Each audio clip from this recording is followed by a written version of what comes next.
జోహార్ వంగవీటి మోహన్ రంగా, జోహార్ వంగవీటి మోహన్ రంగా, జోహార్ వంగవీటి మోహన్ రంగా, జోహార్ వంగవీటి మోహన్ రంగా, జోహార్ జోహార్. Thank you sir. Bhaskar garu Narayana జరుగు జరుగు ఇంకా జరుగు ఇంకా జరుగు జరుగు సరే జరుగు ఇంకా జరుగు ఏడుకొచ్చి జరగబ్బాయి కాదు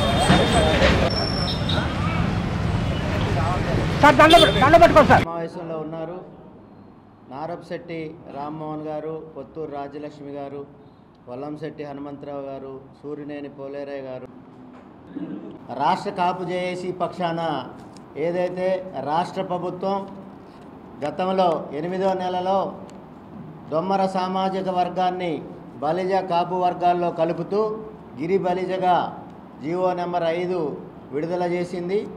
అనంతరం రాష్ట్ర కాపు జేఏసీ బలిజ సంఘాలు, కాపు సంఘాలు ఉద్యమించిన నేపథ్యంలో రాష్ట్ర ప్రభుత్వం మా మనోభావాలు బాధిస్తున్నాయి, మా మనోభావాలు బాధపడుతున్నాయని గుర్తించి జీవో నెంబర్ 5ని స్టేటస్కో ఇస్తూ జీవో నెంబర్ 7ని ఇచ్చిన రాష్ట్ర ప్రభుత్వానికి, పెద్దలకి ప్రత్యేక ధన్యవాదాలు తెలుపుతూ జీవో నెంబర్ 5 మీద స్టేటస్కో ఇవ్వటాన్ని రాష్ట్ర కాపు జేఏసీ పక్షాన స్వాగతిస్తూ ఉన్నాం. జీవో నెంబర్ 5 మీద స్టేటస్కో ఇవ్వటంలో మాకు సహకరించిన ముఖ్యమంత్రి చంద్రబాబు నాయుడు గారు, గౌరవ ఉప ముఖ్యమంత్రి పవన్ కళ్యాణ్ గారు, తెలుగుదేశం పార్టీ అధినేత మంత్రివర్యులు లోకేష్ గారికి, అదేవిధంగా జీవో స్టేటస్కోలో పూర్తిస్థాయి సమన్వయం చేసిన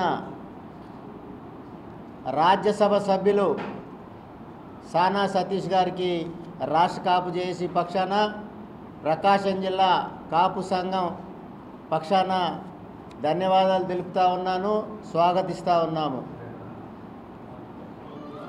రాష్ట్రంలో బలిజ కాపు వర్గాలు సమస్యలు అనేకం ఉండగా మాకు కొత్త సమస్యలు వస్తూ ఉన్నాయి. తుని రైల్వే సంఘటనకు సంబంధించిన అంశంలో కేసుని పునర్విచారణ జరిపించాలని ఒక జీవో వచ్చింది. దాని మీద రాష్ట్ర వ్యాప్తంగా కాపు బలిజ వర్గాలు బాధించబడ్డాయి. దాని మీద ఆందోళన జరిపాం. వెంటనే రాష్ట్ర ప్రభుత్వం మా ఆవేదనని గుర్తించి ఆ జీవోని ఉపసంహరణ అనేది చేశారు. ఈరోజు దొమ్మర సామాజిక వర్గాన్ని రాష్ట్రంలో గౌరవించాలనే ఆలోచనతో రాష్ట్ర ప్రభుత్వం దొమ్మర సామాజిక వర్గం వినతి మేరకు గిరి బలిజగా నామకరణం చేస్తూ జీవో 5ని ఇచ్చారు. దొమ్మర సామాజిక వర్గాన్ని గౌరవించటంలో కానీ, వారికి అందలం ఎక్కించడంలో కానీ సోదర సామాజిక వర్గాన్ని గౌరవిస్తే కాపు బలిజ వర్గాలు ఆనందిస్తాయి, ఆహ్వానిస్తాం. కానీ దొమ్మర సామాజిక వర్గానికి, కాపు బలిజ వర్గాలకి వివాదం సృష్టించే రీతిలో వారిని తీసుకొచ్చి గిరి బలిజ నామకరణంతో బలిజ వర్గాల్లో కలపటాన్ని మాత్రమే బలిజ కాపు వర్గాలు విభేదించాయి, ఉద్యమించాయి. ఈ మేరకు గౌరవ ముఖ్యమంత్రి గారు మా ఆవేదనను గుర్తించి గౌరవ ఉప ముఖ్యమంత్రి గారు కానీ, గౌరవ లోకేష్ గారు కానీ, గౌరవ సానా సతీష్ గారు కానీ, మంత్రివర్యులు సవిత గారు కానీ, శాఖ కార్యదర్శి సత్యనారాయణ గారు కానీ మా బాధల్ని విన్నారు, మా ఆవేదనని విన్నారు. గిరి బలిజ జీవో నెంబర్ 5ని స్టేటస్కో ఇస్తూ జీవో నెంబర్ 7ని ఇచ్చినందుకు వారికి ధన్యవాదాలు తెలుపుతా ఉన్నాను. అయ్యా ముఖ్యమంత్రి గారు, లోకేష్ గారు, రాష్ట్ర ప్రభుత్వానికి, కూటమి ప్రభుత్వానికి రాష్ట్ర కాపు జేఏసీ పక్షాన సవివరంగా విన్నవించుకుంటా ఉన్నాం. రాష్ట్రంలో 25% ఉన్న మేము, మాకు దశాబ్దాల కాలంగా అనేక సమస్యలు ఉన్నాయి. బీసీ రిజర్వేషన్కి సంబంధించిన అంశంలో బ్రిటిష్ కాలంలో బలిజ కాపు వర్గాలు రిజర్వేషన్లో ఉన్నాయి. నేటికి రిజర్వేషన్లు నోచుకోక బలిజ కాపు వర్గాలు ఆవేదనతో ఉన్నాం. మా కుటుంబాన్ని పాలకులు విచ్ఛిన్నం చేశారు. మా కుటుంబంలో మేము తూర్పులో 300 కాపులుగా తెలంగాణలో ఉన్న మాకు బీసీ రిజర్వేషన్ పొందాం. కానీ తెలగ, కాపు, బలిజ ఒంటరి కుటుంబంలో అన్నదమ్ముల్లో 4 విడదీశారు. బీసీ రిజర్వేషన్ లేకుండా పక్కన పెట్టారు. ఐక్యంగా ఉంటే రాజ్యాధికారంలోకి కాపు, బలిజ వర్గాలు వస్తే పాపులేషన్లో 25% ఉన్న కాపు, బలిజ వర్గాల నుంచి రాజ్యాధికారం తిరిగి పొందలేమనే ముందు చూపుతో మమ్మల్ని అణగదొక్కే ప్రక్రియలో భాగంగా రిజర్వేషన్లు కొంతమందికి లేకుండా చేసిన ఘనత గత పాలకులకు దక్కింది. ఈ నేపథ్యంలో బలిజ, కాపు వర్గాల సమస్యల్ని ఏ విధంగా అయితే దొమ్మర కులస్తులకి ఆగమేఘాల మీద గంటల్లో జీవో ఇస్తూ కుల మార్పిడి చేసి గిరి బలిజగా 5వ నెంబర్ జీవో ఇచ్చారో అదే ఇంట్రెస్ట్తో, అదే గౌరవంతో సమాజంలో 25%గా ఉన్న మాకు రాష్ట్ర ప్రభుత్వం, కూటమి ప్రభుత్వం గౌరవించి తక్షణం బీసీ రిజర్వేషన్ మీద ఒక ప్రకటన చేయాలి. బీసీ రిజర్వేషన్ వచ్చే విధంగా కూటమి ప్రభుత్వం ముందుకు అడుగులేయాలి. మీరు కేంద్రం నుంచి ఒప్పిస్తారా? మోడీ గారిని ఒప్పిస్తారా? కేంద్ర ప్రభుత్వాన్ని ఒప్పిస్తారా? లేదా ముఖ్యమంత్రి గారు కానీ, లోకేష్ గారు కానీ, పవన్ కళ్యాణ్ గారు కానీ కేంద్ర ప్రభుత్వంతో మాట్లాడతారా? మాట్లాడి మా కాపు, బలిజ వర్గాలకి న్యాయం చేయాలని విన్నవించుకుంటా ఉన్నాం. ఆ వైపుగా రాష్ట్ర ప్రభుత్వం ఆలోచించాలని కోరుతా ఉన్నాం. గతంలో ముఖ్యమంత్రి చంద్రబాబు నాయుడు గారు గతంలో అధికారంలో ఉండగా శాసనసభలో ఆమోదింపజేసి కేంద్రానికి బీసీ రిజర్వేషన్ మీద పంపడం జరిగింది. అది పూర్తి స్థాయిలో లేదు అని తిరిగి రాష్ట్రానికి రావడం జరిగింది. తిరిగి మళ్ళీ కేంద్రానికి వెళ్ళిన నేపథ్యం ఉంది. అదేవిధంగా ఈడబ్ల్యూఎస్ రిజర్వేషన్లో 5% రిజర్వేషన్ కల్పిస్తూ 10% ఉన్న ఈడబ్ల్యూఎస్లో 5% కాపు, బలిజ వర్గాలకి రిజర్వేషన్ కల్పిస్తూ పెద్దలు ముఖ్యమంత్రి చంద్రబాబు నాయుడు గారు గతంలో అవకాశం ఇచ్చారు. దాన్ని తర్వాత కోర్టు పరిధిలోకి వచ్చింది. ఇప్పుడు కోర్టు పరిధిలో నలుగుతూ ఉంది.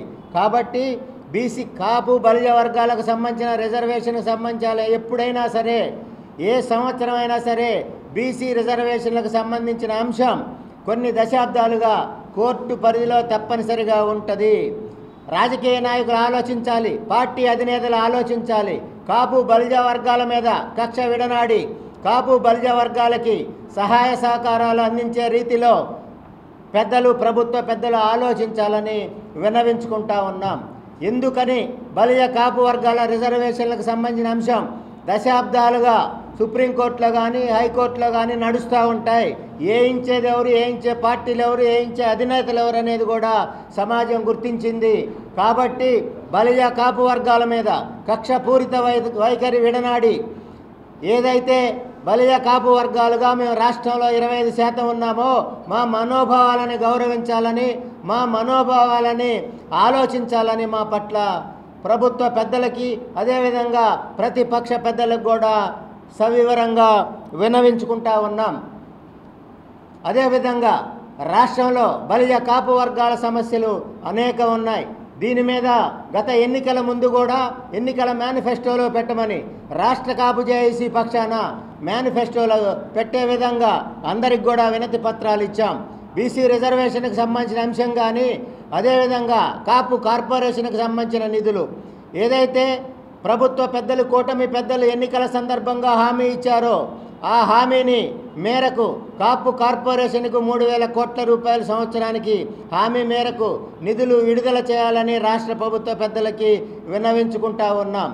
అదేవిధంగా రాష్ట్రంలో జిల్లాల్లో కానీ, నియోజకవర్గ పరిధిలో కానీ కాపు భవనాలకి స్థలం ఇచ్చి కాపు భవనాలు నిర్మించాలని గతంలోనే ముఖ్యమంత్రి చంద్రబాబు నాయుడు గారు గత ప్రభుత్వంలోనే ఆదేశాలు ఇచ్చారు. దాని తర్వాత అవి ఇప్పటికి కూడా అమలుకు నోచుకోలేని పరిస్థితి ఉంది. ఆ కాలంలో కాపు కార్పొరేషన్ ద్వారా గుర్తించిన స్థలాల సేకరణ కానీ, కాపు భవనాలు కట్టాల్సిన స్థలాలు కానీ, నిర్మాణాలు ముందుకు పోవాల్సిన భవనాలు కానీ దాదాపుగా 500 స్థలాలను గుర్తించినట్టుగా ఉన్న అంశం మీకు తెలిసిందే. ఈ మేరకు ఆంధ్రప్రదేశ్లో కాపు భవనాల నిర్మాణానికి రాష్ట్ర ప్రభుత్వం, కూటమి ప్రభుత్వ పెద్దలు, ముఖ్యంగా ముఖ్యమంత్రి చంద్రబాబు నాయుడు గారు దాని మీద దృష్టి పెట్టాలని చెప్పి కోరుతా ఉన్నాను. ఈ మధ్య కాలంలో ముఖ్యమంత్రి చంద్రబాబు నాయుడు గారు కలెక్టర్ల కాన్ఫరెన్స్లో దీనికి సంబంధించిన అంశంలో ఉన్నతాధికారులతో రివ్యూ జరిపారు. ఆ రివ్యూలో జిల్లాల్లో ఉన్న కాపు భవనాల నిర్మాణాలను త్వరితగతిన పూర్తి చేయాలని ఆ సమీక్షలో చేసినట్టుగా చూశాం. కానీ రాష్ట్ర స్థాయి అధికారులకు కానీ జిల్లా స్థాయి అధికారులకు కానీ కాపు భవనాలు పూర్తి చేయడానికి కానీ స్థలాలు మంజూరు చేసి కొత్త భవనాలు నిర్మించే దాని మీద కానీ రాష్ట్ర స్థాయి జిల్లా స్థాయి అధికారులకి ఉన్నత స్థాయి ఆదేశాలు వచ్చినట్లుగా లేదని, జిల్లా స్థాయి రాష్ట్ర స్థాయి అధికారులు తమకు ఎటువంటి ఆదేశాలు రాలేదని చెప్తా ఉన్నారు. తప్పనిసరిగా ముఖ్యమంత్రి గారు వారికి జిల్లా యంత్రాంగానికి రాష్ట్ర స్థాయి యంత్రాంగానికి ఆదేశాలు ఇవ్వవలసిందిగా కోరుతా ఉన్నాం. అదేవిధంగా ముఖ్యంగా రాయలసీమ ప్రాంతంలో ఎన్నికల ముందు అన్ని రాజకీయ పార్టీలు హామీలు ఇచ్చాయి. బలిజలకి శాసనసభ స్థానాలు కానీ పార్లమెంటు స్థానాలు కానీ అవకాశం ఇచ్చిన పరిస్థితి లేదు. తిరుపతిలో శాసనసభ్యుడు సోదరుడు శ్రీనివాస్ గారు జనసేనలో పోటీ చేసి గెలిచి శాసనసభ్యుడు అయినది మినహా రాయలసీమ జిల్లాల్లో పార్లమెంటు సభ్యులుగా కానీ శాసనసభ్యులు కానీ ఉన్న పరిస్థితి లేదు. ముఖ్యంగా ఒంగోలు జిల్లాలో ఒక్క కుటుంబ సభ్యుడికి కూడా ఒక్క అధికారిక పదవి అనేది లేదు.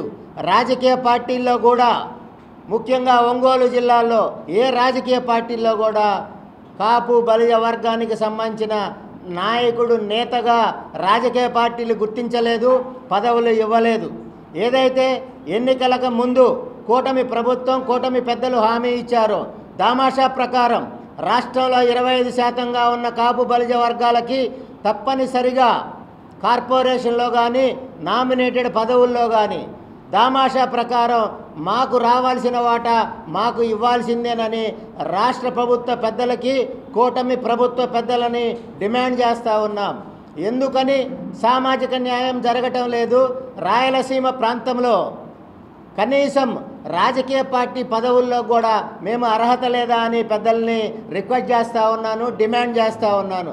ఎందుకు కాపు బలిజ వర్గాలు రాజకీయ పార్టీలకి పనిచేయటం లేదు? ఎందుకు కాపు బలిజ వర్గాలంటే రాజకీయ పార్టీ పెద్దలకి గౌరవం లేదనేది ఆలోచన చేస్తూ ఉన్నాం.